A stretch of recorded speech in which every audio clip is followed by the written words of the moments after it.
Hey guys, welcome to Rustaholic. I'm Patrick, and today we are not going to be working on this 63 Corvair. No, we're not.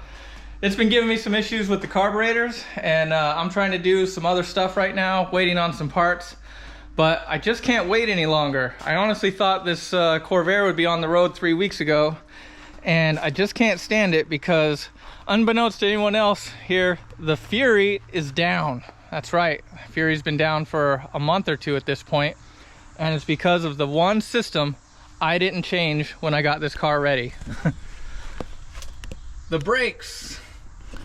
So yeah, that's no good. You gotta have a car with brakes. So I've been waiting. I was gonna do it when I got in the shop, but at this point I got turkey trot right around the corner and I'm starting to get twitchy. You know, I haven't driven a classic car in a few months now and I just can't wait any longer. And carburetors are tricky. They have a lot of unknowns, right? But I'm 100% positive I can fix brakes. So I'm gonna pull this out, give myself a little bit more room, and we'll get started.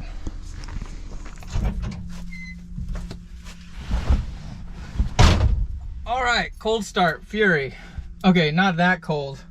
I do start it every week. Have to get some kind of fix.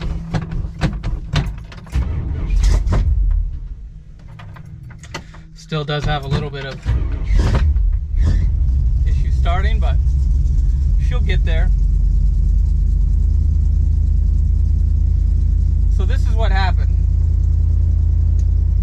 My wife was driving the car, which is a good thing. I always like it when my lady starts to get comfortable with the cars, because that's super important. The Corvair's in the shop, so she was driving the Fury quite a bit, and again she was digging it until she's driving down the road and she comes to this intersection, which is a T intersection like this, right? And she's on this side. So she pulls up and she stops. And as she's stopping, the brake pedal just slowly goes to the floor. And then the car starts creeping. Luckily, there was a lot of cars coming this way, and she was able to just pull the car, kind of pop up the curb onto the grass, you know, onto the right side with no issues, put it in neutral, and got the car to stop. Now the emergency brake does work, but it's really hard to push down, and it doesn't click either. I gotta fix that, so that's one of the items on the list. But ultimately, yeah, the car would not stop for her, and she put it in drive again and pushed the brake, and it kept going all the way to the floor. So, you know, I was 40 minutes away or so, but by the time I got to her and started the car up and did my own little testing, of course the brakes were working fine. It was really bizarre. At any rate, we had it towed to a real shop. You know, my lady's confidence in these cars is paramount, just saying that. So I wanted the professionals to take a look, and they took a look. They said it wasn't leaking anywhere. The brakes were functioning as expected, and they even drove it around for a while. And they said, look, we understand what you were saying, but we couldn't get it to happen again. It's possible you lost vacuum. It's possible that the booster went out and then it came back, or something to that effect. I don't even know, right? This engine gets about 20 inches of vacuum all the time. So the fact that it would lose vacuum, I don't think is really what's going on there. The booster, maybe, I don't know. But I do know that I have not replaced any of these major parts. So this is a forever car for me, so I don't mind spending the money. So we got a box from Summit, and we're gonna replace all these major parts. So that's the plan. And she seems ready to go, so let's pull it out and get it in the spot.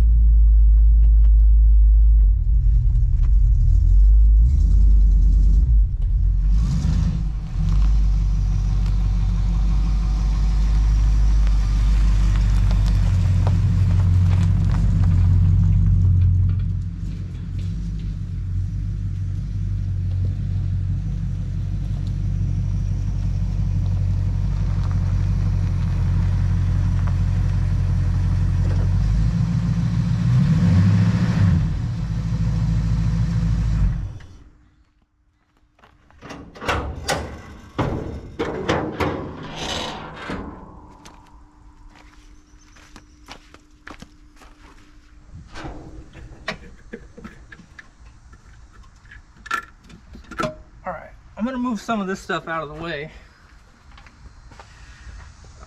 Go ahead and take this support off, because I'm going to take off the master cylinder and the booster. We're going to pull all of that out. So let me get this out of the way, and then we'll start taking a look about what we need to do to get this master cylinder out. All right, the first thing I'm going to try to do is, I'm not really worried about getting these disconnected because I'm not going to use these lines anyway. And I'm not going to use that proportioning valve either. But what I don't want to do is break the lines that are going into the proportioning valve that go to the front wheels and then goes to the back. So those are critical points. I want to make sure I keep those. But if I snap these, I don't really care. I don't really think there's anything wrong with this master cylinder, but I got the whole thing as part of a kit, so be it. All right, so first up, I'm gonna try and get this one here, but try to disconnect it and maybe break it at the proportion valve. See if that works.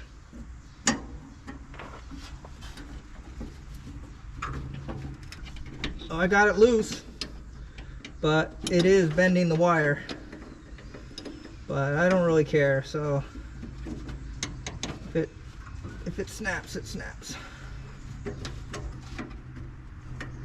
Looks like it's actually going to come off. Getting a wrench on that. No, it's going to break. It's going to break for sure. Awesome. There it goes. Now it's broken.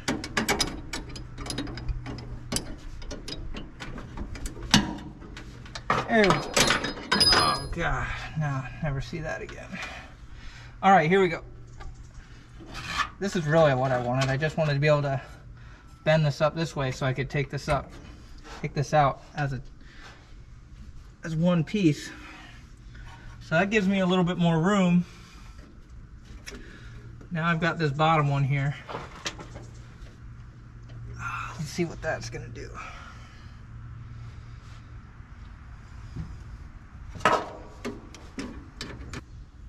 Well, in the end, I'm not able to get to that bottom one, so I just snapped it off with some vice grips. All right, so got this wire off. So now the master cylinder can come out, and I think I'm going to go ahead and take it out next. That way I'll have easier access to the rest of the proportioning valve stuff.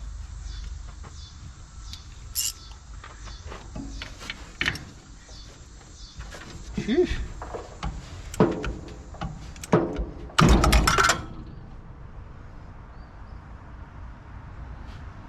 Okay, that just happened. Well, it's not great, but at least I don't have to take the rest of this bolt off.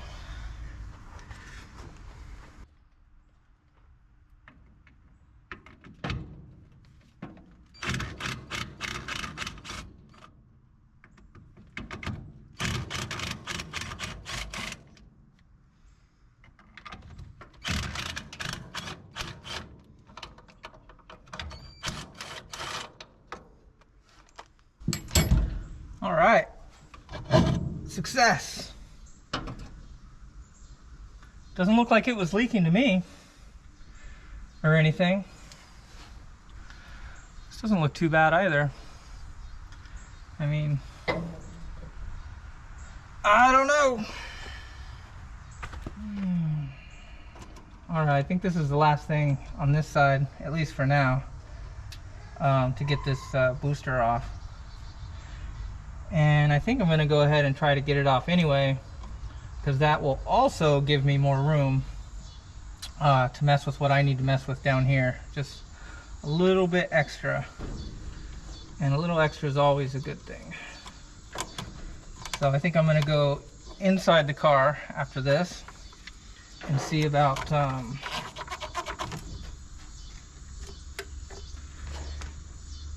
getting everything disconnected on the inside.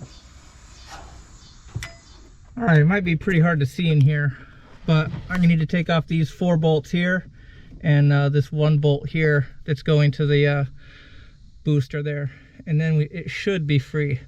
I'm gonna go ahead and disconnect that, and then we'll be able to move on to the next step.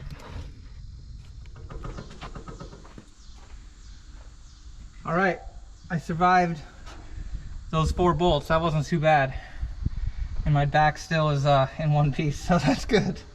But this should be free, I think. Let's see if we can't get it out of here. Yep, and I am gonna keep this. I'll probably have this rebuilt because I'd like to, well, I'd like to use it again. So considering I broke this, it might be a minute. All right, so we're down to the proportioning valve, and that was real close to coming out before it broke. But I have 3 lines here that I definitely want to keep. That is not one of them. I've got this one here that goes to one of the front wheels. I got this one here that goes to the other front wheel, and I got this one here that goes to the back. These are the critical ones. So I'm gonna go ahead and start with this one because it's here, and oh Jesus,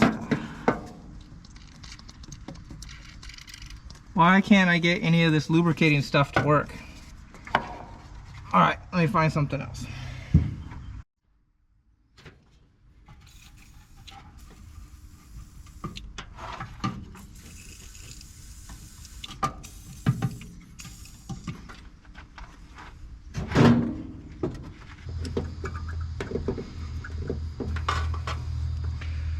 No progress.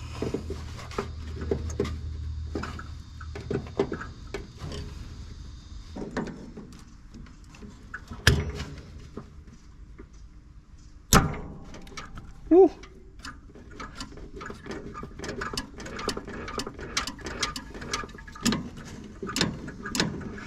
All right, the main nut is loose, but it's not letting go of the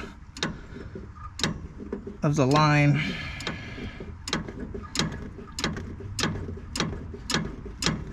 That's not good.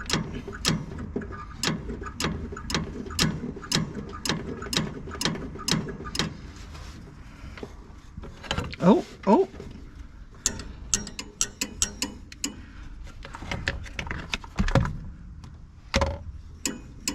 We got it. It is not broken.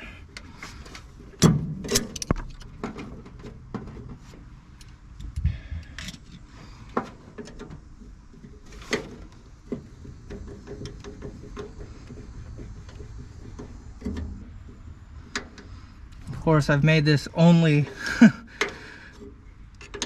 fixable with vice grips from now on.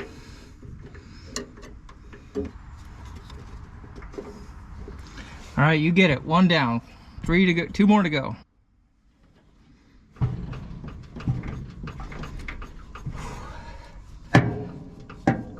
All right, second one seems good. Nice.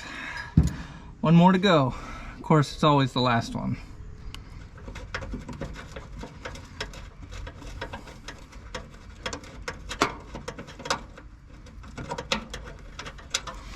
All right, that's it.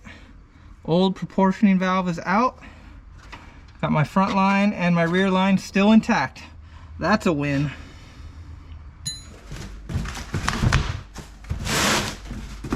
You are welcome. All right, there's a box. I got a sticker. And there's another box.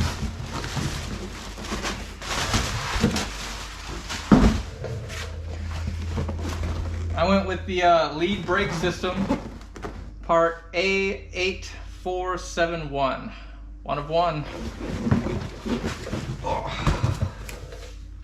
Let's see what we got.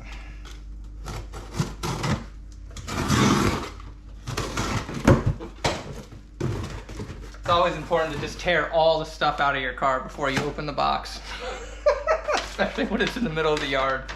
That's perfect. What could go wrong?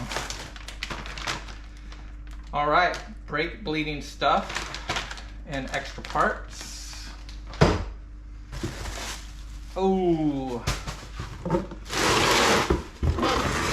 And there's the bling. I don't know if y'all can see that, but. Oh, God. Get out there.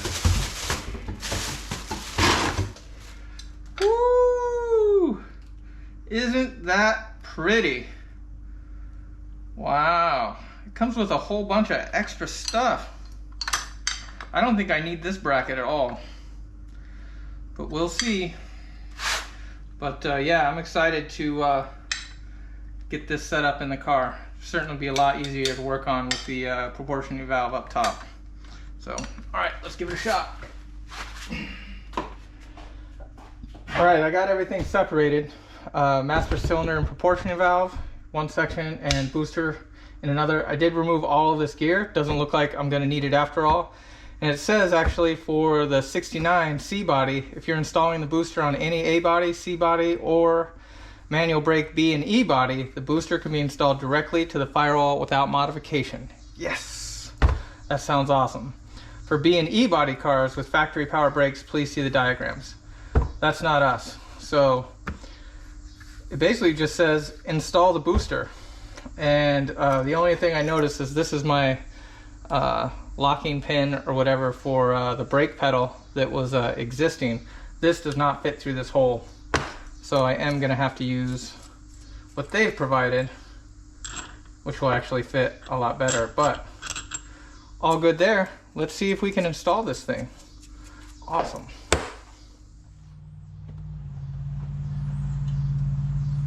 All right, first test fit. Let's see if it's actually gonna go in there.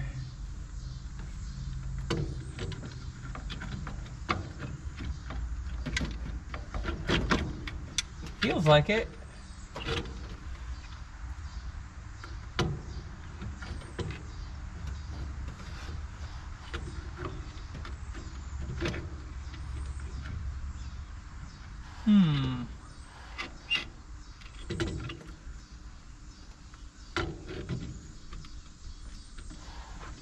Feels like these top holes need to be enlarged just a little. All right. First fit, not perfect.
So glad there's no modifications needed at all, so that's good.